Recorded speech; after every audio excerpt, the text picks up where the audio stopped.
हम लोग के एक सर हैं, विजेंद्र चौहान सर।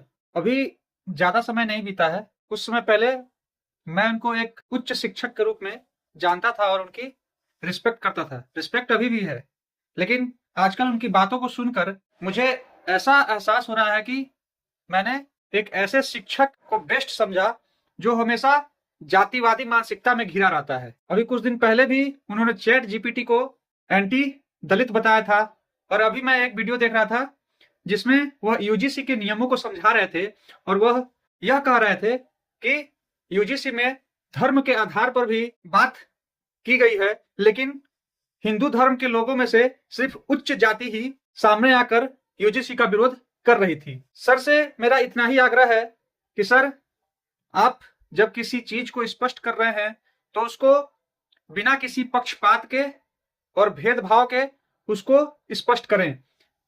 यूजीसी के नियमों में जाति के आधार पर जो भेदभाव का जिक्र किया गया है, उसमें अनुच्छेद 14 जो बाबा साहब द्वारा लिखा गया संविधान है, जिसको आप लोग कहते हैं कि बाबा साहब ने संविधान दिया है, उसमें अनुच्छेद 14 जो समानता का अधिकार का बात करता है, उसका उल्लंघन किया गया है। हमें यूजीसी से कोई दिक्कत नहीं है।